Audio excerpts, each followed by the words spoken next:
Good afternoon, July 17th. Here's the birthday of my younger daughter some years ago.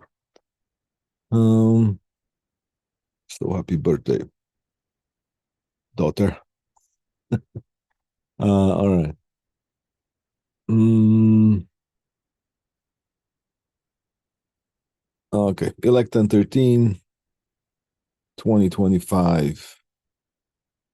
Network cabling, Fanshawe College, London, Ontario. All right. Today is going to be the first part of the fiber optics. If you're if you are in this type of telecommunications these days, or this day and age, it is impossible to be full featured techie um, without knowing the fiber optics. That also goes with the installations. So I'm going to give you, with the next two lessons, I'm going to give you the nutshell of things. Gonna scratch the surface enough that you can carry it on by yourself whenever you get hired. If you get hired in this type of field, if you decide to go this way, you're going to get additional training on the job that would be particular to the type of job that is going to be required to perform of you. All right. Cool. So fiber optics. We're recording. Just want to make sure. Yes, we are recording. All right, so here is the rainbow effect. What is a rainbow? Rainbow is basically white light broken down into different frequencies, or in other ways, we might say different wavelengths. Um, yes, light also has frequencies within the whole spectrum of frequencies. Light is fits somewhere in there. And we're going to be more specific as we go along. Now, when it comes to sound, we are going to, or we are specifying the frequencies in hertz.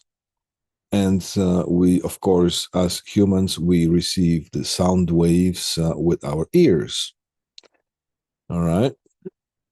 We can hear the high tones and we can hear the low tones. And that's how we distinguish the different frequencies in sound.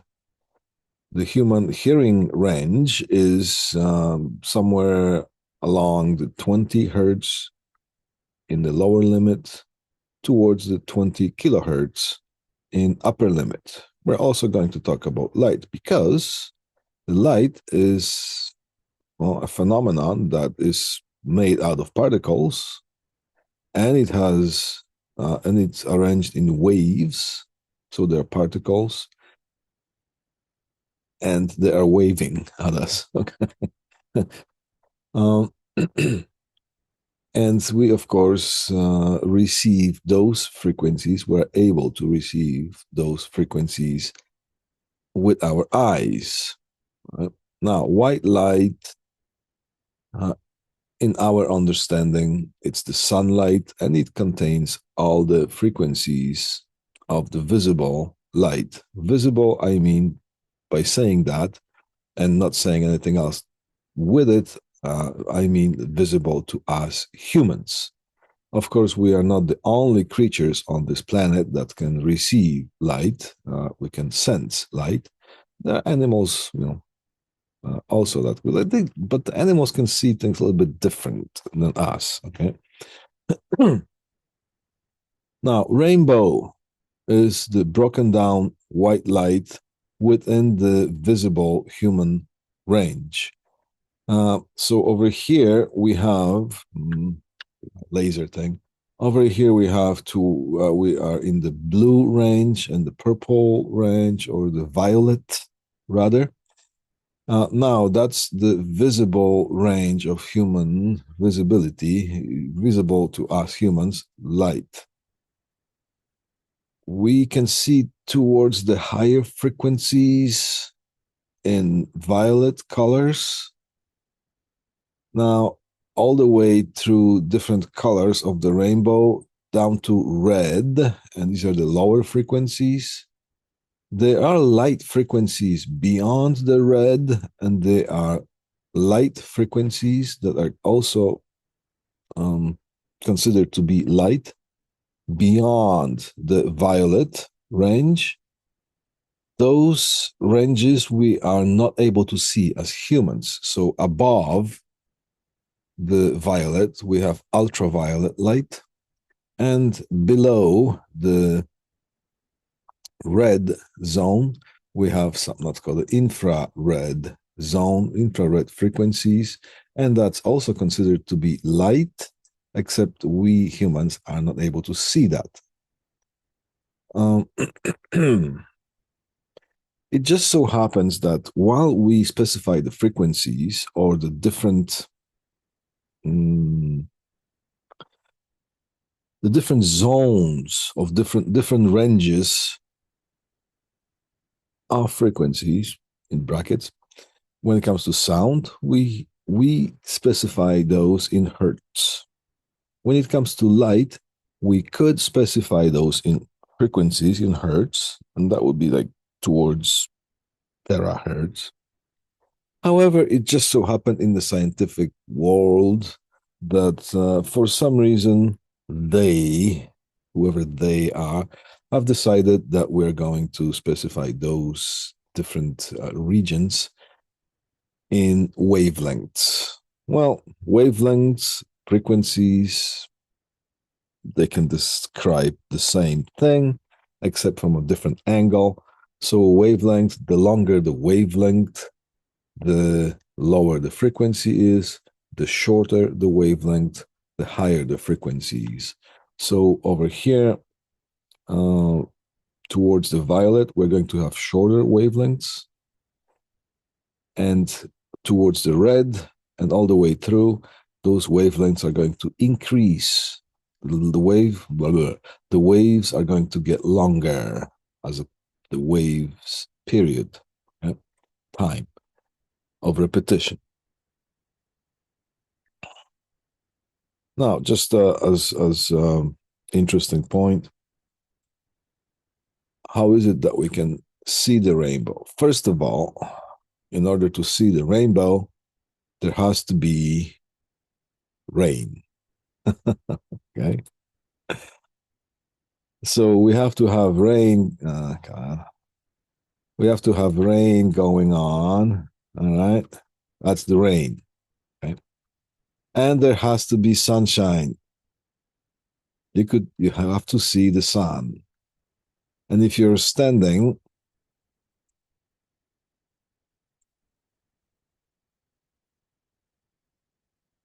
all right, when you see the sun this way, you look away from the sun. So here's going to be your nose and your eye. Oh, let's see. Gonna have a baseball hat. And that's where you're going to see the rainbow, the different colors of the rainbow. All right. Okay.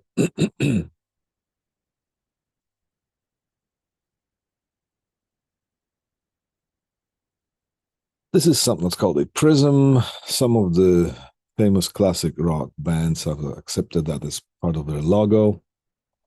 Now, what can we see here? Well, first of all, if this white light beam was perpendicular to this line, if it were perpendicular to this line, the region right here would not experience the different colors. The light would still be white. What we have here, we have a beam of white light. We have one type of medium here, and on this other side of these lines, we have another type of medium. Let's say this is air, and let's say this is glass. Air to light is closer to the vacuum environment. Well, Air is not a vacuum because it has air in it. Vacuum has nothing, and air is something. But it's, as far as its density is closer to the nothingness or the vacuum than the glass. The glass is an object or a medium that has, well, a little bit greater density in itself than the air. So naturally, the glass is going to slow down the light. However, as I said, if the beam was perpendicular to this so-called interface, an interface is the line where one medium meets the other. Grade 12 physics kind of review for some of us, right? Let's say the light goes straight. It's going to slow down, but it's not going to split into different colors.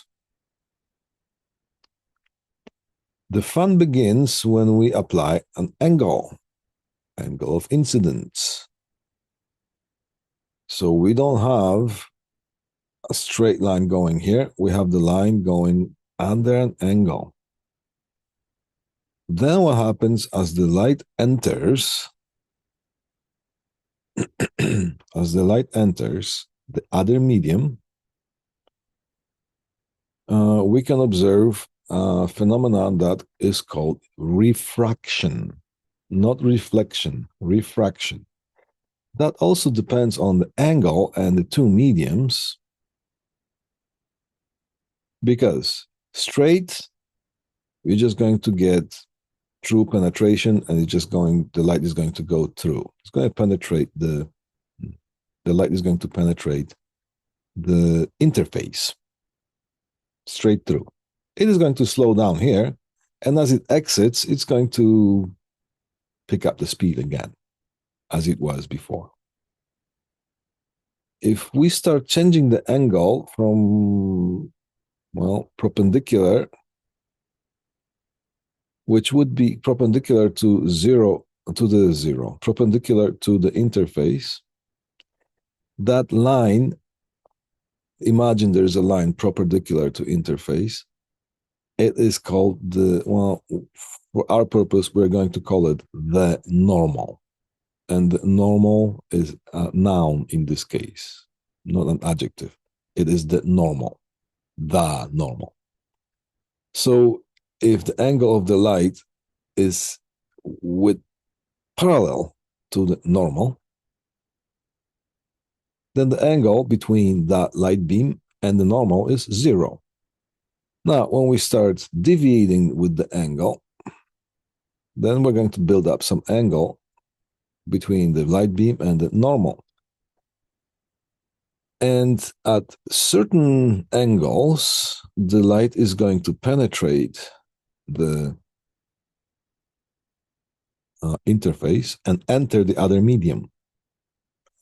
We keep going with the angle, increasing the angle from the normal, and at some point, the light is not going to have enough punch to penetrate the interface. It is going to slide along and is going to travel along this interface.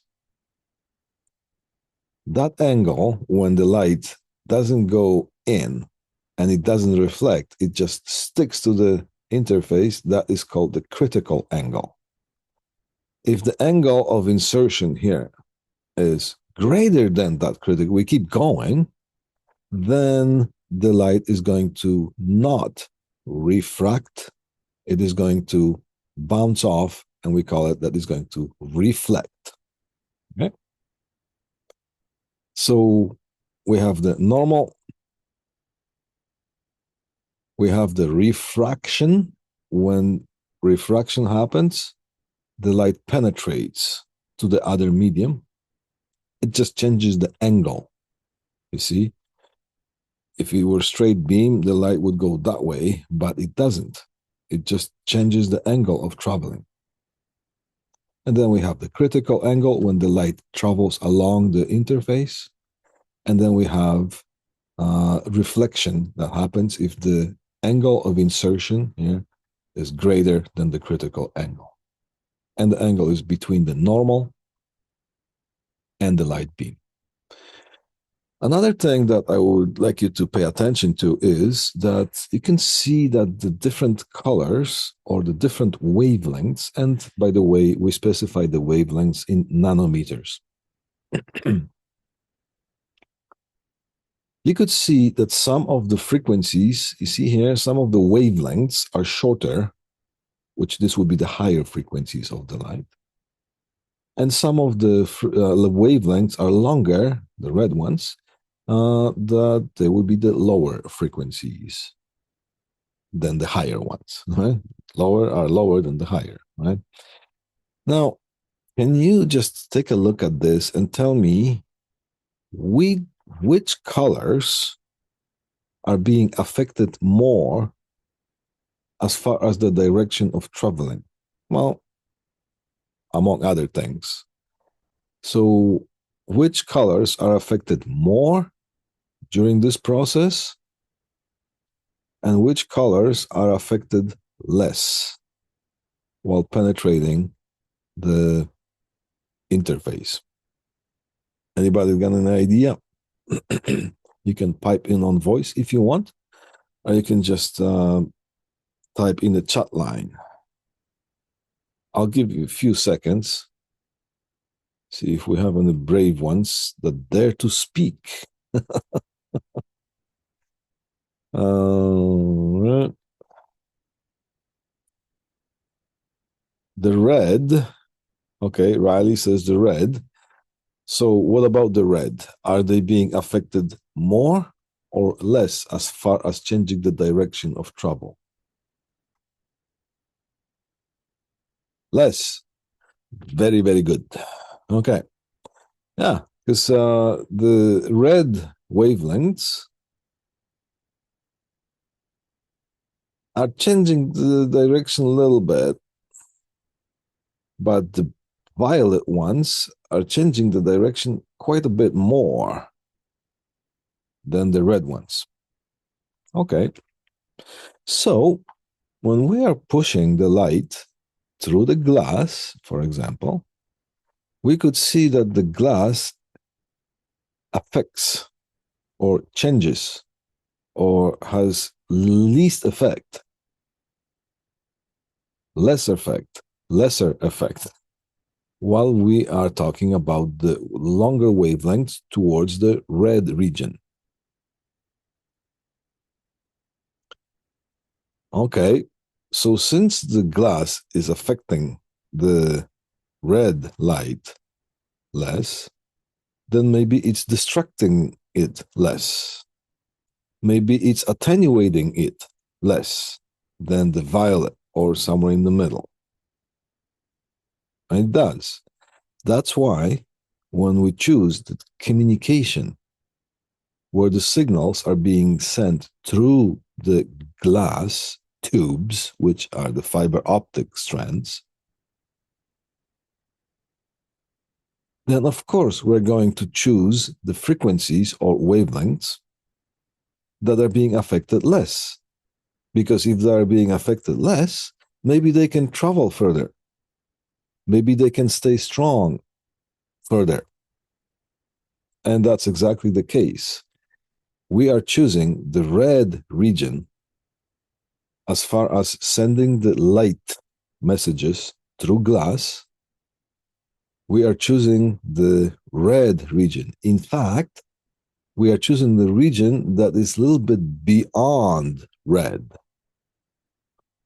So we are shooting down the pipes of glass infrared wavelengths or infrared colors or infrared frequencies. Hard to say colors because we don't see that anymore. That's why rule number one when it comes to safety, when you unplug the connector of a fiber optic from, well, patch panel, never look into the connector. Even though you don't see any light coming through, You might shine this thing onto the piece of paper to see if any light reflects off of it, and you will not see anything because the light that travels through fiber optics is in the infrared region, which is invisible to us humans. However, what makes that light to be could be a laser on the other side of the fiber optic. And the laser is going to produce the light beam with a certain strength. The energy is still there, even if you don't see it. If you look straight into it, you might get serious eye damage to the point that it can actually blind you. Okay? So rule number one, when it comes to safety of the fiber optics, never look straight into the connector. All right, let's keep going with some of the calculations. I'm not going to test you on that, maybe, or maybe I'm going to give you some simple questions that have to do with this slide. When it comes to calculations, measure the quantity that is being measured, wavelength, frequency, and the speed of light. All right, the symbol for the wavelength is the Greek letter lambda. The frequency of light that we're talking, and okay, the wavelengths we are expressing in meters. Then the frequency is the Greek letter nu. Just like that, search for the Holy Grail, those knights that say nu. No, they say ni or something like that. Right? So forget that. Right? So it looks like our alphabet letter V, but it is actually read as nu. And the frequency is measured in whatever per second. Like, for example, cycles per second. Then the speed of light is that letter that looks like the C, and it's some kind of a Greek letter of something. I forgot what it was. But this symbol represents the speed of light. In a vacuum. And it is measured by meters per second because that's the speed. Speed of light in the vacuum, here is the number 299,792,4. Okay, so it's 299,792,458 meters per second. To make the long story really short, it's very fast. All right. But nevertheless, it's not like infinite speed. It's just very fast. Simplified, it's 3 times 10 to the 8 meters per second, if you want to simplify that. And here is, well, in kilometers per second or miles per second. All right. The triangle of relationships of speed and frequency, meter per second. Frequency, well, you can tell, but I'm not going to explain that triangle here. Frequency equals speed by wavelength. Wavelength equals speed over frequency. So why not? Because there might be some tendencies when we are studying function generators and doing some labs that have to do with that.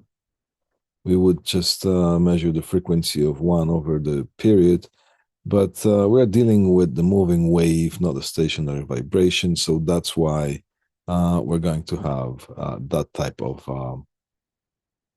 formula right here. Why am I saying that? Is because we get to this slide. Where is that slide? This one here. If you do that calculation by 1 over period, you're not going to get those numbers. So that's why. All right, next slide. Here's the spectrum of, well, the cutout of the full spectrum of all frequencies and vibrations. And this here is where the visible light is. That's what we can see when it comes to light. All right, that's that part here kind of magnified right here. It's between the ultraviolet light, it was the X-rays and gamma rays, and the infrared and radio frequencies. We receive them in a different way. We can't receive radio frequencies by our bodies. We don't have sensors, but we can build an antenna that's going to receive that, and we can manipulate the information that way. But when we talk about light, so this here, right here is the visible light, and it looks like somewhere between 300 and 400 nanometers. That's very short. Milli, micro, nano, pico.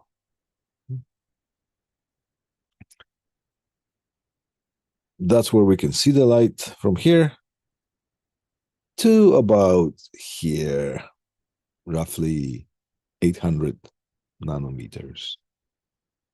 That's longer wavelength, which means lower frequencies. Beyond that is the infrared region. It's still considered to be light, however, not visible to us, but that's the region that we use to transmit signals over the fiber optic lines. Thus, we're going to have to specify certain frequencies or certain wavelengths that we have to use in order to make things efficient. And we, with the way the fiber optics are constructed or built, we also should avoid certain wavelengths in that region. But we're going to talk about that in the second part. Which frequencies or wavelengths to avoid and why. So visible light to humans is about between 400 and around 750 nanometers. And then here's fiber optic communications. Typical wavelengths would be 780 nanometers, 850, 1310, and 1550 nanometers. These are the typical carrier frequencies. What is a carrier frequencies? Well, if you are listening to a radio and you tune in your tuner in your radio to, well, FM 102.3, that means your tuner is tuned to receive the carrier frequency of 102.3 megahertz. And if the intelligence signal is not superimposed onto that carrier, and the intelligence I mean by music or human voice talking or singing or whatnot, then once nothing is being transmitted or superimposed into that carrier at the transmission side, then you're going to hear a complete silence once you tune into that frequency, if the transmitter is on. Once you start talking to the microphone, you're going to blend or mix the intelligence signal with the carrier. And then on the other side, the receiver is going to receive the modulated carrier, modulated by the intelligence signal, is going to strip away the carrier and present just the intelligence signal. So you get a voice on one side, and you get all the transmission links, what's happening, and you get the voice on the other side. That's the whole point of communication. So the carriers are this, typical carriers for the fiber optic lines. And we're operating in the infrared region. Here are the list of the frequencies of that correspond to the color, different colors. The wavelengths are presented in nanometers, and frequencies are represented in the terahertz. We bring you to the topics of refraction, reflection, index of refraction, and the total internal reflection. You are welcome to watch that video once you download the presentation. Refraction. Here is one type of medium, here's the other type of medium. So here is glass, and let's say here is air. Here is air, and here is water. So both of the angle of incidence are 60 degrees from the normal.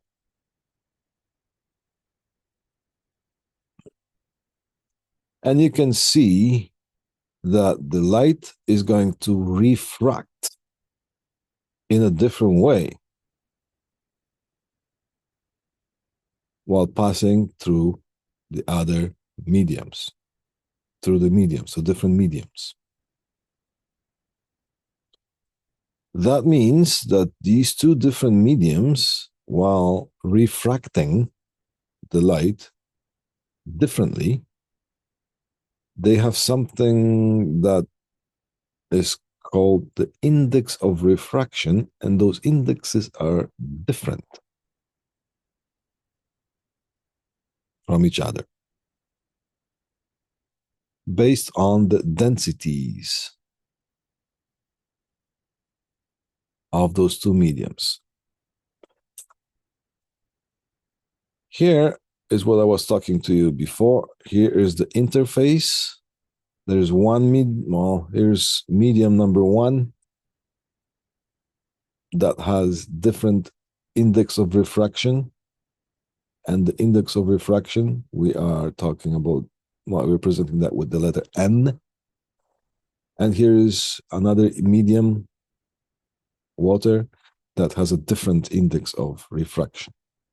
The water would be more dense than the air, which means that the index of refraction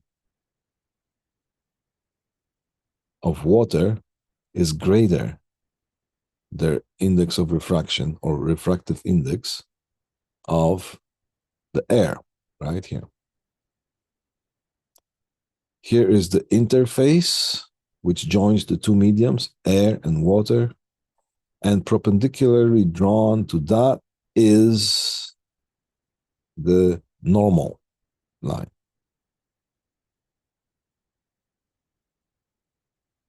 When you introduce the light inside the medium that is more dense,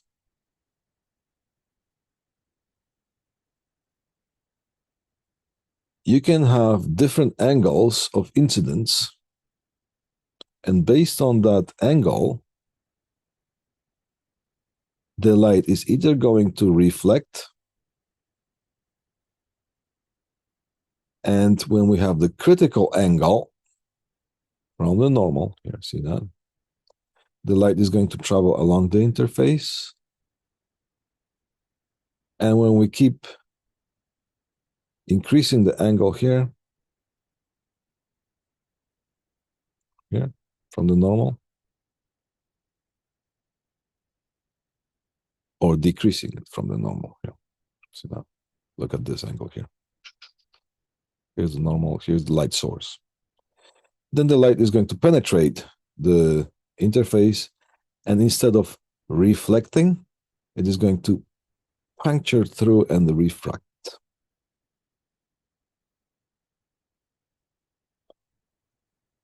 Well,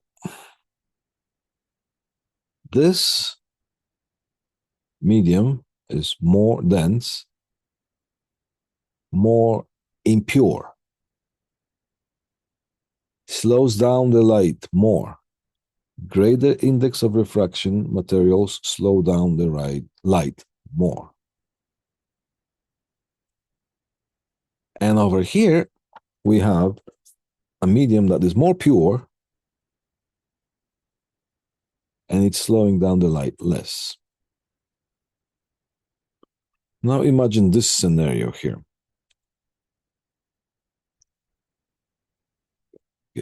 Erase my board.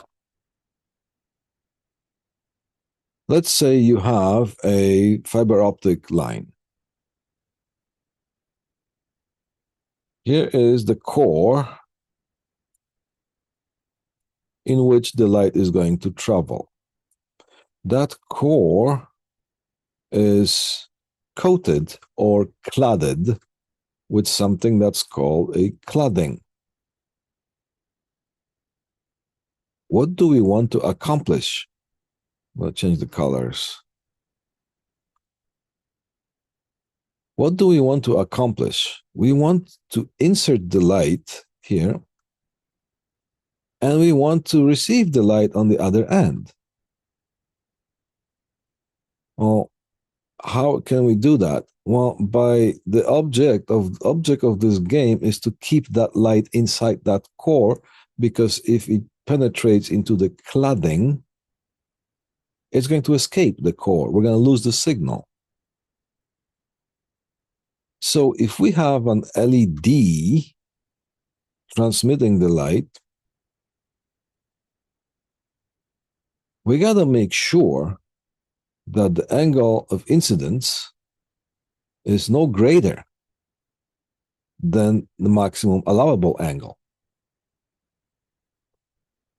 So the LED is going to present the light beams, or so-called light modes.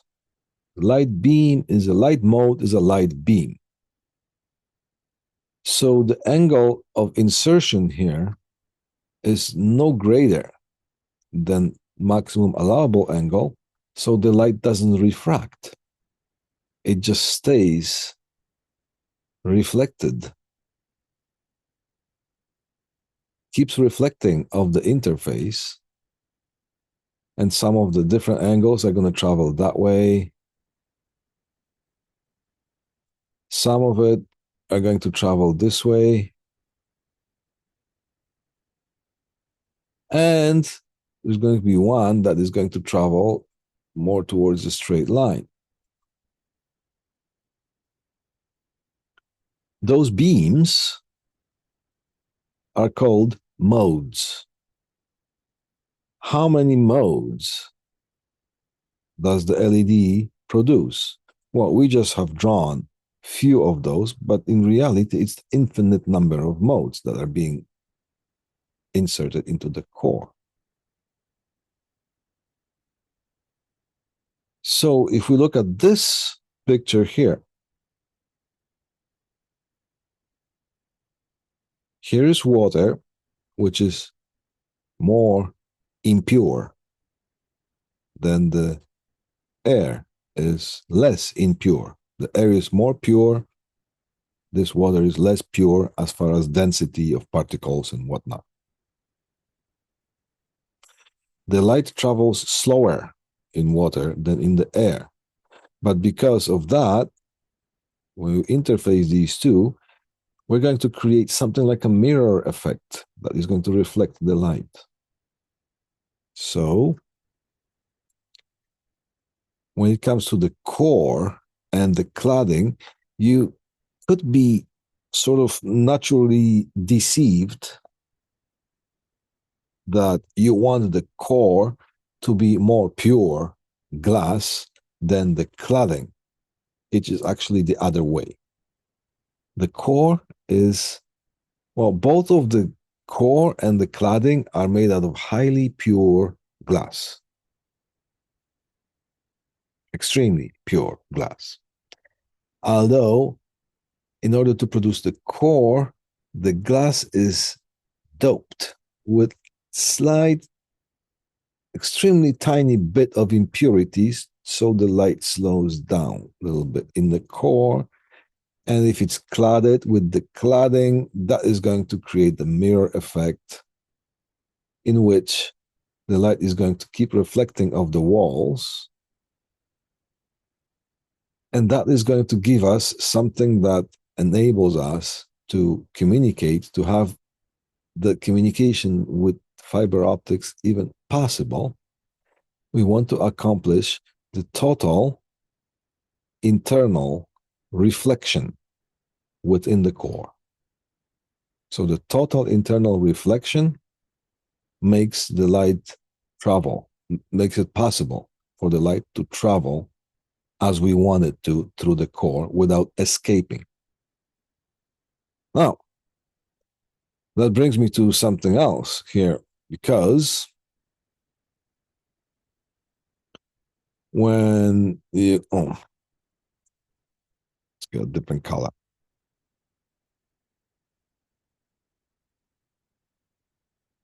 When we have the core and we bend it, here's the core, here's the cladding. When we bend that, at some point here, if the bend is too much,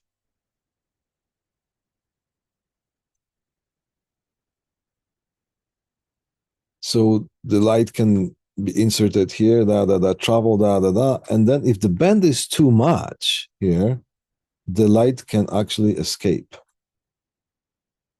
So we want to make sure that the macro band, because this is a macro band, is not greater than the highest allowable band. Macro band.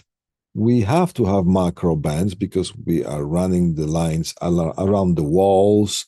We direct them to where we want those lines to be, not always in a straight line. So that's called a macro band. Now, if you have a fiber optic, and if you put something on top of it, like maybe a pencil, pen, a nail, or whatever, on top of that, and you put pressure on it, it is going to create the indentation here, right? That's a micro band, and it also can produce the light escaping effect in that one little spot. Macro bands are controllable. Micro bands should be avoided at all costs. Well, should be avoided.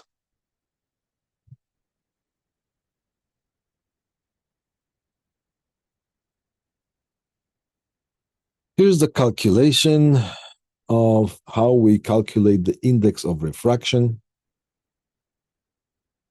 Index of refraction N equals the speed of light in the vacuum over the speed of light in whichever medium we are dealing with. That's the formula. And here is the speed of light in the vacuum. Notice that the speed of light in whatever medium other than vacuum is always going to be slower.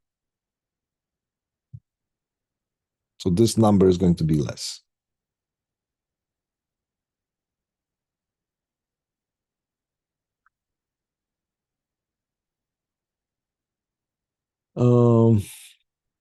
Which is what I said right here. Materials with the higher index of refraction slow down the light more, and that's based on this formula.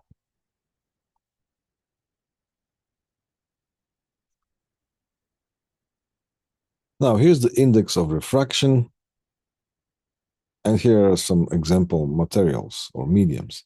Vacuum, the index of refraction is going to be 1 because the speed of light in the vacuum divided by the speed of light, the same speed of light in the vacuum, is going to give us the number 1. Then this, whatever other materials or mediums, that number is going to be less, giving us a number that's always a little bit bigger than 1.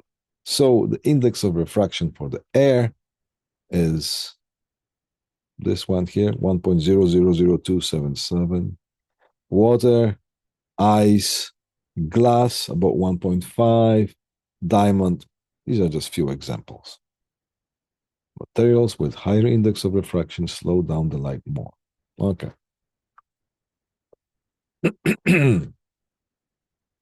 Total internal reflection. This is what I basically explained to you using my board. Here is the core in which the light travels slower. It has a greater index of refraction than the cladding, which means the core slows down the light more.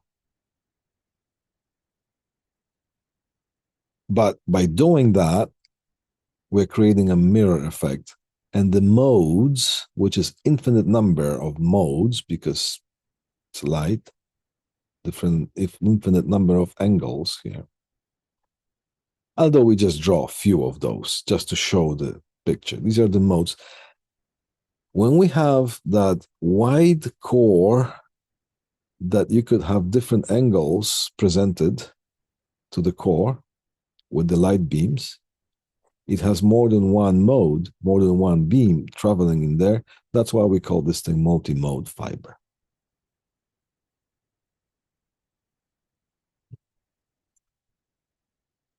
As opposed to something that's called a single mode fiber, that the core is much narrower.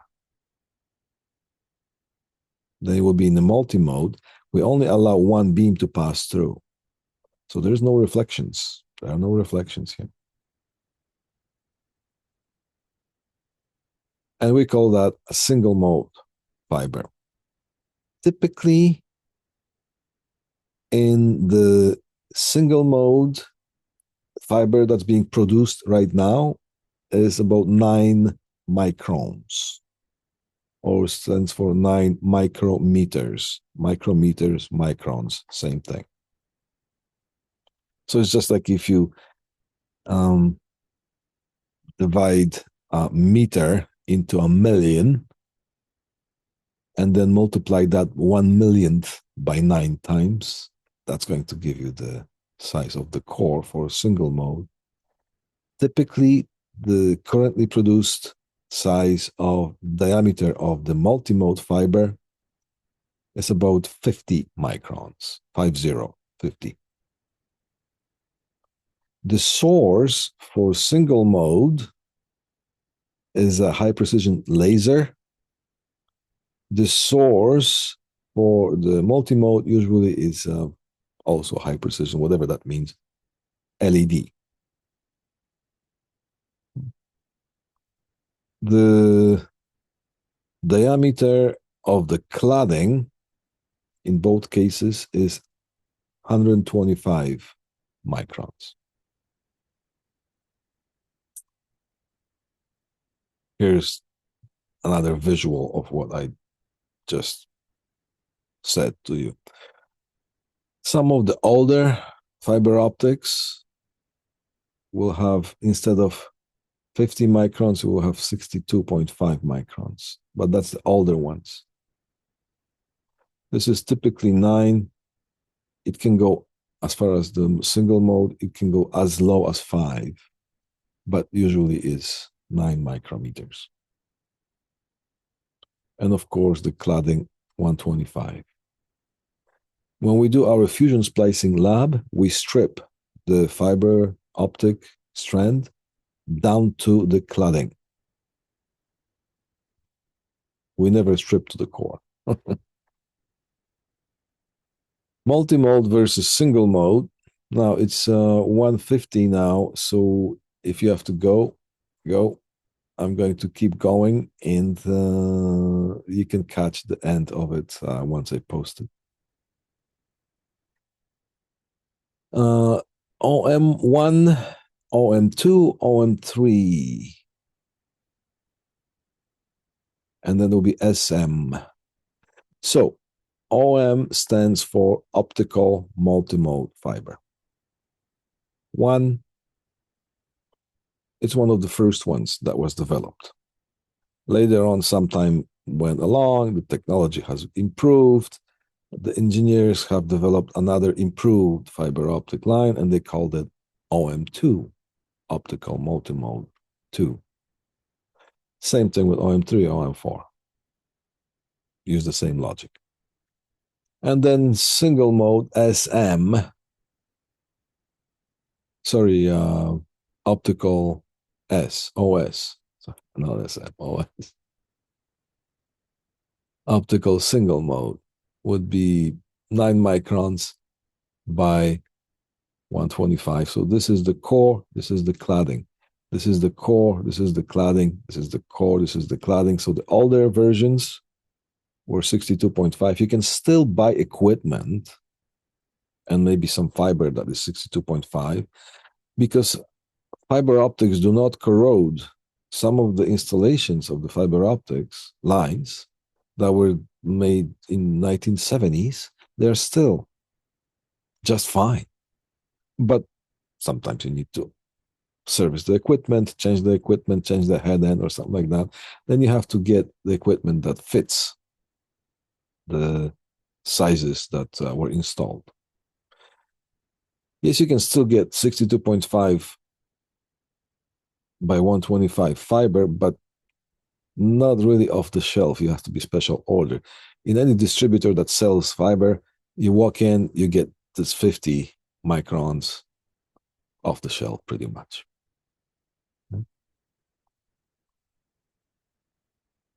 The anatomy, it comes down to the one simple thing. All the fiber, they will have the core and the cladding. That's it. Anything else is to protect this fiber optic strain, which consists of the core and the cladding. So you're going to have something that's called a buffer, which is a form of a jacket. And then you're going to have the jacket, which is a jacket.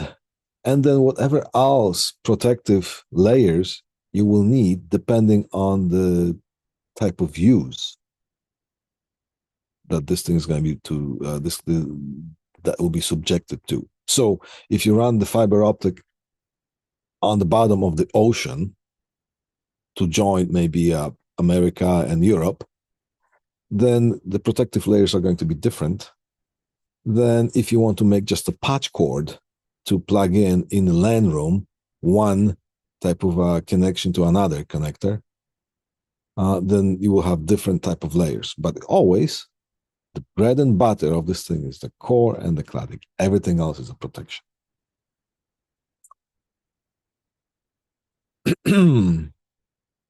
Features, multi-mode and single mode. Core and cladding size, 50 by 125 or 62 by 125. That will be a single mode. Wavelengths, see? 850, 1300 LEDs, LED source, typically. Wavelengths, nanometers. And for single mode, typical wavelengths would be 1310 and 1550. And in multi-mode, the source would be LED, and in a single mode, the source would be laser. Bandwidth. Different sources are going to tell you different things, so do not argue with me or other people that say, okay, we saw it somewhere else, it's a different bandwidth. That's probably the messiest documentation I've ever seen when it comes to fiber optics. Different sources will give you different numbers depending on when the experiment was conducted, with what equipment, and so on. So, but roughly up to about 4 gigahertz bandwidth for the multi-mode, and up to, look, 100,000 gigahertz with a single mode. Why is that multi-mode so much lower in bandwidth than the single mode? Let's take a look at this.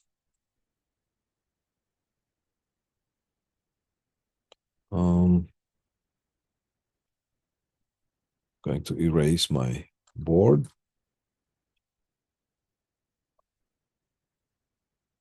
Okay. And it applies to the single mode, for example. Here you have the core,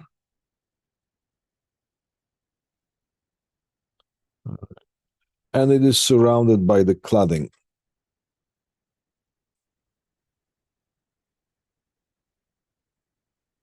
Some of the beams, or modes, are going to travel in a straight line. Let me choose different color here. The light is going to travel at different angles. Some of the light is going to go in a straight line and get to the destination. Some of the light is going to go under slight angle from the source and get to the destination. Some of the light is going to go even higher angle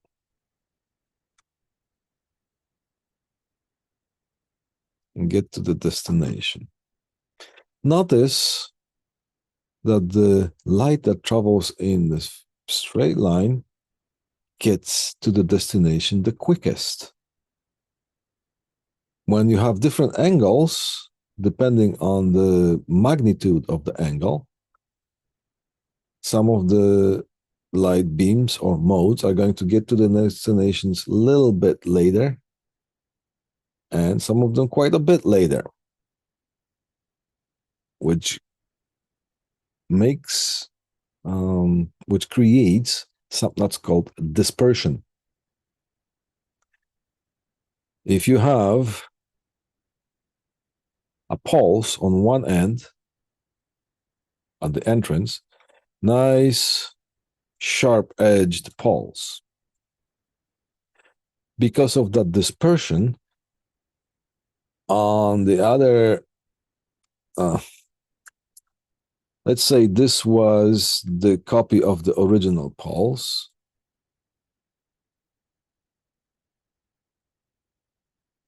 You're going to have the pulse a little bit, something like that, dispersed, not as sharp at the other end. Well, the engineers kind of came up with some sort of a remedy as well for that one. It's called graded index. As we know from today, the core has a graded index of refraction, which means it slows down the light more than the cladding, which has lesser index of refraction. This is more pure than the core. So remember that. The core is dirty, not much more than, like, it's tiny bit doped with some impurities to slow it down. Well, since these guys go the fastest, we cannot speed the light up in the core, but we can slow it down. So if we make the index of refraction within the core not constant all the way, but if we make it gradual, which means we're going to have the biggest index of refraction in the middle of the core. And as we deviate towards the outside, then we're going to decrease the index. Let's make it smaller, make it smaller, make it smaller. So the middle, the center of the core is going to slow down the light the most. And as we go along, it is going to slow it not as much, not as much, not as much, and maybe more even not as much. This would create the effect of the middle of the straight beams slowing down, letting the others to catch up and meet at the same time at the end. You're going to end up with a sharper pulse on the other end. So that's called graded index. Some of the fibers have graded index, which means the graded index of refraction graded, and some of them are just straight index of refraction. There's just no graded index. Nevertheless, the typically multi-mode around 2 or 3 kilometers. Different sources will give you different numbers slightly. For multi-mode, used normally in the LAN environment to connect one communication closet to another and things like that. So it's inside of the building. Usual typical length would be maybe 100 meters, 500 meters if it's a big building, because not just a straight line. You have to go up, down, left, right with those things, and the distances do add up, which you won't be able to accomplish with the data cable, which is the Ethernet, Cat 5e, or so on, Cat 6, because they only go up to 300 feet, not even meters. And as far as the single mode fiber, excuse me,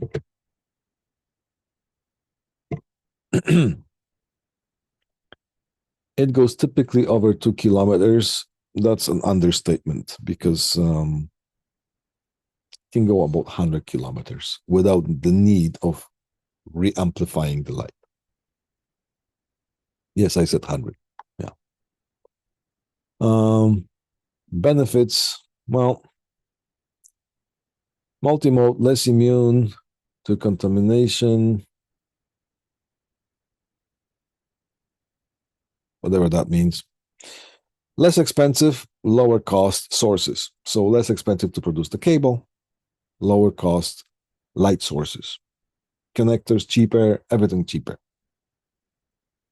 Does the job in the LAN environment, does amazing job in the LAN, local area network environment, fine. There's no need to, although some people decide to go with a single mode anyways. When with a single mode, the benefits: lower loss of the signal, high signal quality, high bandwidth, we talked about that. Long haul networks, outside broadcasts, ENG crews, sporting events, and blah, blah, blah, ENG, electronic news gathering, whatever. And applications for the, mostly, as I said, LAN environment. You could have fiber to the desktop instead of Cat5e to the desktop as well. But usually, these are being used to connect communication closets.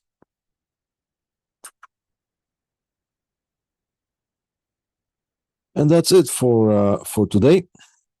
Next class, well, today is Thursday. This is the class of 2025. We're going to have the second part in person tomorrow on Friday. And the other part that I had with the other group is already done on YouTube, posted on YouTube.